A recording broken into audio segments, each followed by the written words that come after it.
Volume would be good. Good morning, gang. Let's get some volume in the YouTube channel and on our free trading room. I think we are good to go. All right, now audio is all set. All right, happy Thursday, everybody. Hope everyone's doing well. Let's take a look at what's going on in the market. What I was just what I was just mentioning is that look, I think we kind of want to label everything with good or bad. It's all perspective. And if we look at markets moving lower, gang, we're traders. We can go short, we can get long puts, we could take advantage of prices and stocks that we've been wanting to buy.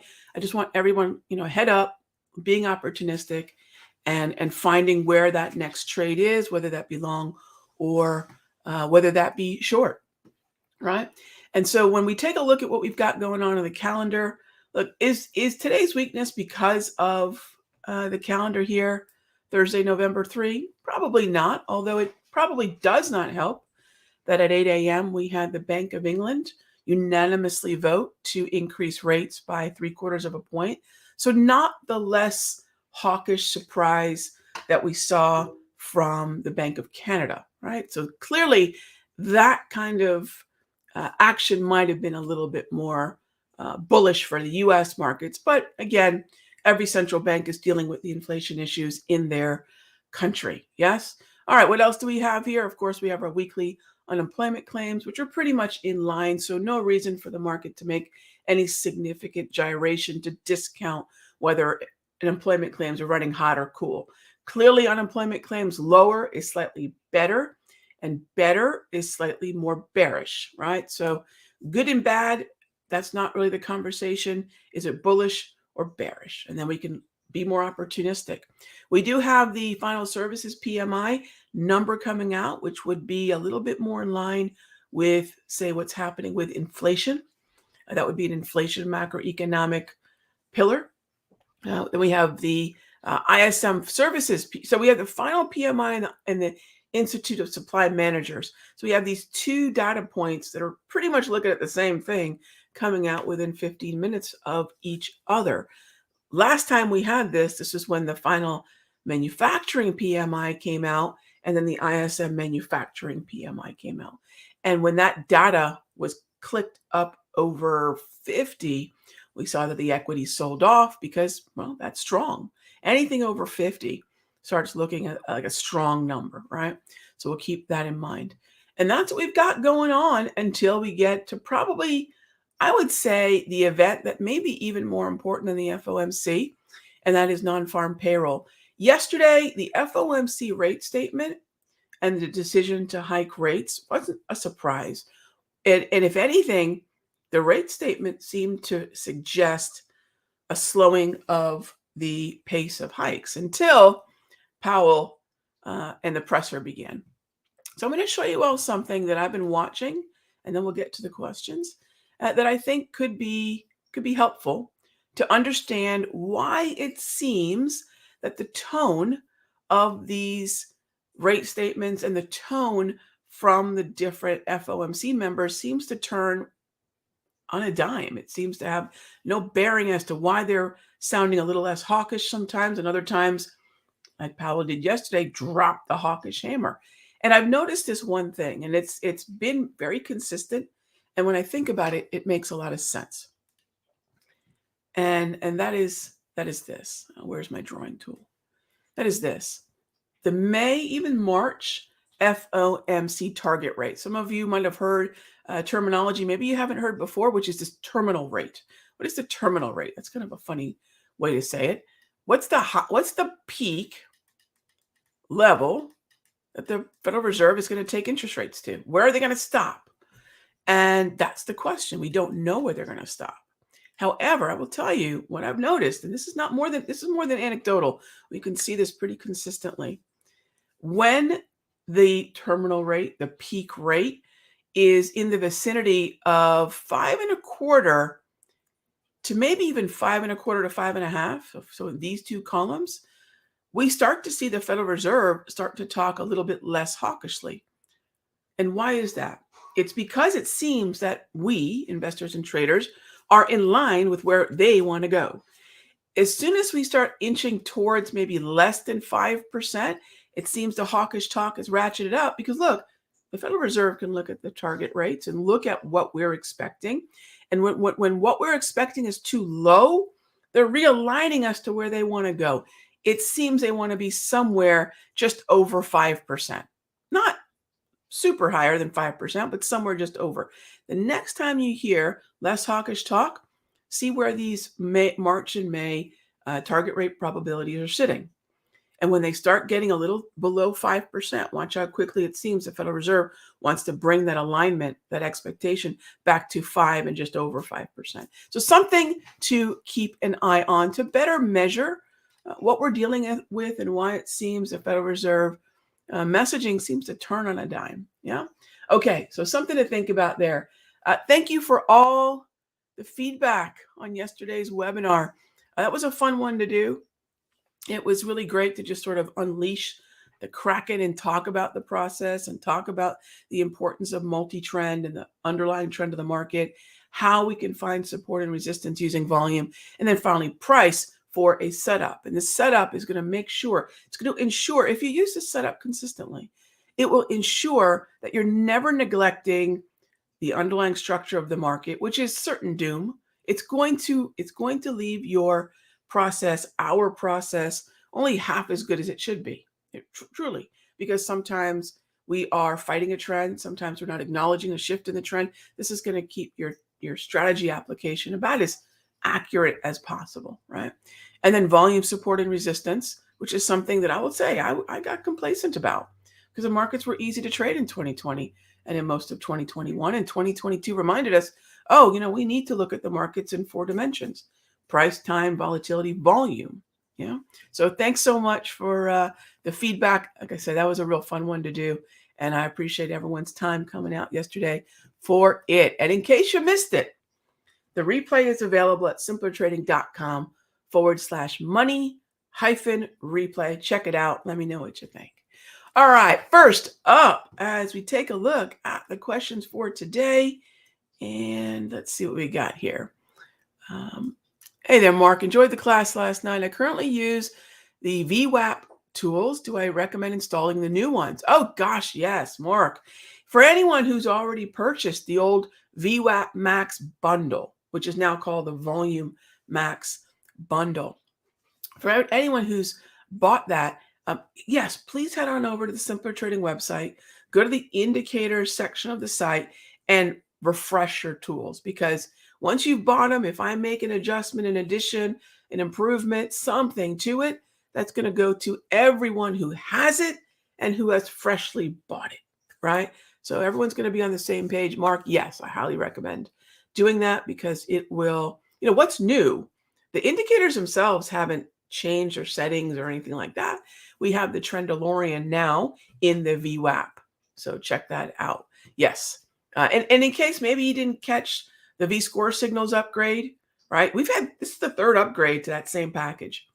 And every time it just gets better and better. So yes, you definitely want to check it out. All right. Prince, good morning. Thank you very much. I appreciate that.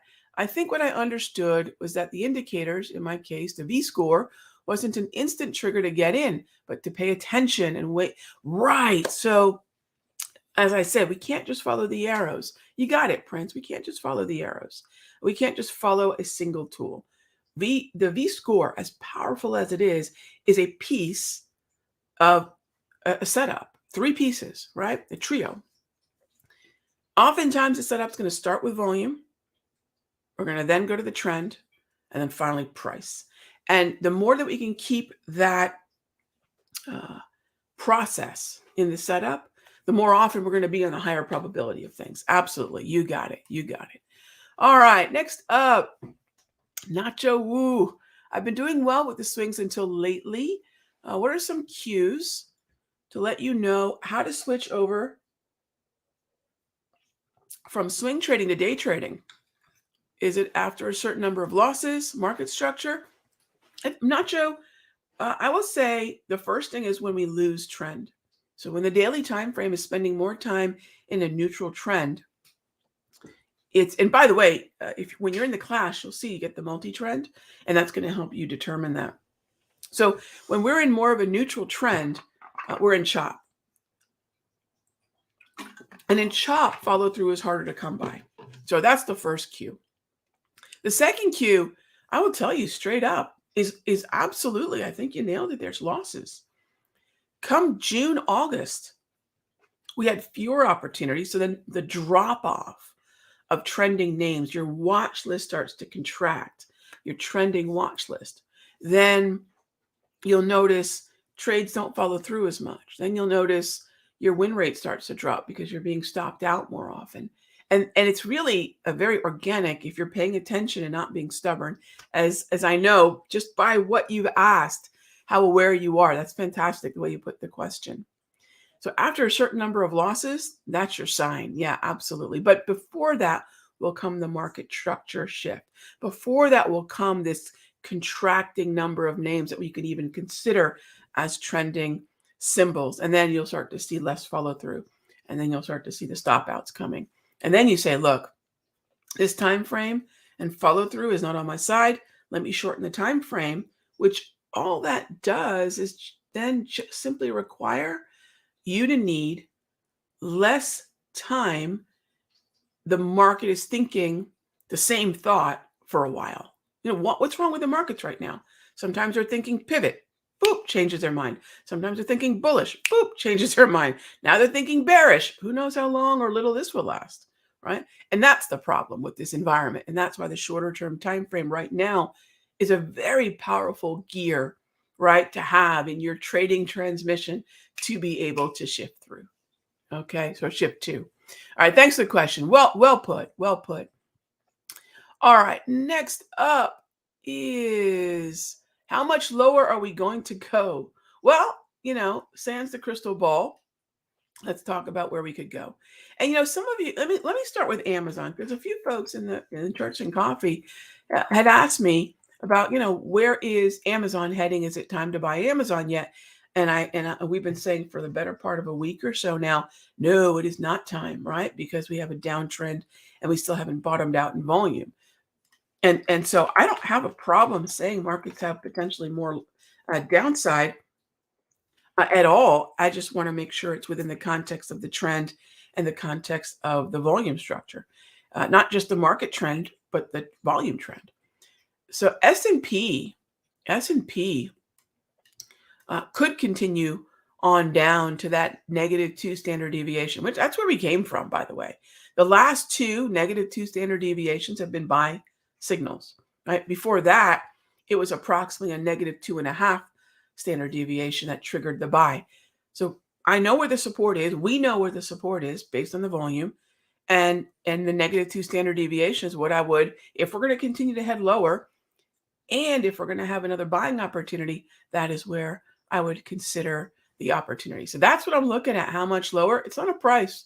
It's really not a price, because we've put in a lot of variance on price, and yet we really haven't truly broken down in a way that takes us to the sort of lows that a lot of target-based analysis has been indicating we could go to. We're still not there. This market's still sort of holding its own, as within a very short period of time, we factored in the Federal Reserve going from about 3-ish%, 3.5, 3.75% terminal rate or target rate peak, to now over 5. And we still haven't seen the market buckle. Isn't that interesting? We've gotten through the bulk of earnings season. Again, we still haven't seen the market, meaning the broader averages, buckle. So I would call this very resilient so far. And I would keep an eye on that -2 standard deviation. And kind of pertaining to our class coming up on Saturday, why are we talking about day trading with volume and swing trading with volume and portfolio? Because all three are things we need to keep in mind. The daily time frame trades will come back. Those swings that take us from, say, 2, 3, 4 days to maybe 2 or 3 weeks, they will come back, just not yet. Weekly time frame setups are triggering, right? Weekly time frame setups are there with volume and different price levels. And day trading has been absolutely slaying it. And that's because we are freeing ourselves from needing the kind of continuation that we saw in 2020 and 2021 that we're not seeing in 2022. So having all three in your trading, ability and your trading skill set is hugely important. Yeah. All right. Again, thanks so much for the feedback on the webinar. Now, and these things don't happen alone. That slide deck was Trish. Got the great support in the room from Mandy and Lorna. So yeah, these things don't happen just with me. All right. Good morning. Can we take a look at 5? Absolutely. And CJ, no, I really appreciate that. Love the webinar, learning so much. That is, CJ, that is why I do what I do. It really is. Now, can we take a look at 5? Sure. Okay. Uptrend. So Ben, it's an uptrend. This is by the dippable. And the more 5, F-I-V-E, is separated from the broader averages, the more likely you're going to be able to see sort of a disconnected stock. Are there disconnected stocks? Absolutely.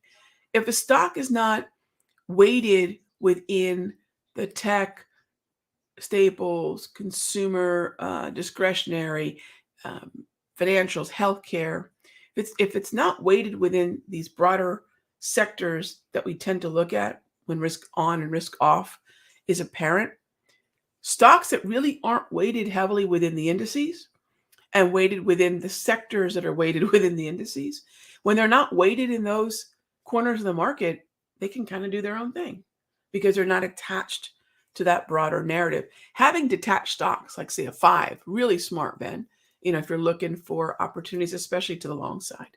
So I would buy the dip on this one. We're north of the 200. We're north of the mean, that which is a support level. Heads up so when do you want to take profit potentially? That +1 standard deviation. Here's the last time we hit a +1 standard deviation. If you were long, just take profit, not necessarily short, although you could, right? Here's the last time we hit the +1 standard deviation. Market moved higher, boom. So that short looks pretty interesting at that +1 standard deviation. So if you're going to ride that up to +1, cool. When we get there, you might want to think about the short side of this market. All right. Next up, why is Facebook and the stock going down daily? Well, there's a lot of reasons that are sort of based on news and opinion, but let's just look at where news and opinion get filtered to. And that, my friend, is price. People don't believe Facebook is a value at where the price is. It's just that simple. So the narrative around what Facebook is doing and the money they're burning, and a lot of people will say they're burning billions on the metaverse, and clearly the metaverse pivot for Facebook has not been good. Clearly, they still own Instagram, which is slaying it. They still own WhatsApp, which is very popular. But what Facebook is doing, investors are saying vehemently, you're burning money. We don't agree with it. And they've cut the price of the stock by more than 2/3. But I think it's really important to understand that even if we don't know what the conversations are, because there's a lot of conversations happening about any market, but the place to know where those conversations have traction is by looking at, you guessed it, the underlying market trend, volume, and price. Everything should come back at least to those 3 things. Now, when you start to add volatility to the mix and time, now you're getting a much more full look at the market. But if there's a foundation for what you want to do, it's price and volume. Yeah. All right. So with that being said, the market's communicating, y'all are doing the wrong thing and we're unhappy about it. We've been in different parts of a downtrend throughout 2022. So the opinion about Facebook's been bearish pretty much all year long. The path of least resistance is to the downside. And every time Facebook comes up, it just seems to be an opportunity for short sellers to say, you know what? We get to short this from higher. So it's opinion, right? It's really opinion at the end of the day that moves the market. But we measure opinion. Opinion can be what? Sentiment, momentum, trend. We measure all of that with price and volume. Yeah? Okay. Next up, how might someone, hey there, Joshua, how might someone follow that expected Fed funds rate trend? Just pull it up every day. Joshua, pull it up every day so you know where the expectations are. Take a mental note of the percentages. They're not that hard to keep up with, really. It's really no different than looking at the standings for your favorite baseball or football team. Just what are the standings in the league, right? Same idea. Go and just take a quick look at the score. But also, you want to take a look at the score, what those standings are, specifically after FOMC. The next time you're going to likely want to do that, I will be doing that with the folks in the Sector Secrets Mastery and the Futures Room. And by the way, gang, for those of you that signed up for the class, you get a full month at the basic and the pro level, and you get 3 months at the elite level. And so when the class is done on Saturday, and that's coming up day after tomorrow, I can hardly believe it. On Monday, we're going to have kind of a follow-up to the class, which is, I think we've never done this before, and I'm very excited about it because, the class finishes, and inevitably the best questions come at 5:30, right? We end the class at 5 Eastern, and at 5:30 you think, oh, I should have asked Raghee this. Or you watch the replay and you have 3 or 4 more questions. On Monday, we have a 90-minute follow-up to the class, which I think is going to be unbelievably helpful. So that observation, Joshua, is going to really probably be something we'll dive more into in the longer term, because one of the bonuses is also looking at my longer term portfolio approach. So I'm giving you all a little bit of a look into that. Look at those levels today after ISM, so just after 10 a.m. Friday after non-farm payroll. Those will be 2 other great times to look at the standings. And just like that, gang, I've run way over. So as always, thank you so much for being here for Charts and Coffee. Question is, do I use a VWAP indicator on my 5-minute chart? Tim, yes, of course. I use an anchored VWAP. I use my VWAP because most platforms don't have an anchored VWAP. They roll, and we don't want a rolling VWAP. So that's, yes, we use an anchored VWAP, which is part of the bundle for the class. All right, gang, I'll see you. If you're a part of the Simpler Trading community, I'll see you all in the options room at just after 4 when Henry wraps up for the close. I'll see you for some more volume breakdown. I'm going to decode some more volume setups. I've got a lot of symbols that people were asking me about, everything from crude to energy to Amazon to semis. We're going to take a look at that at the close, and I'll take your questions. I'll be in the futures room and the options room for that. I think I'm going to try to broadcast into the mastery as well. So I'll see you all at 4, just after the close, for a little post-market wrap-up, view through volume. All right, gang, be good to each other. I will talk with you soon.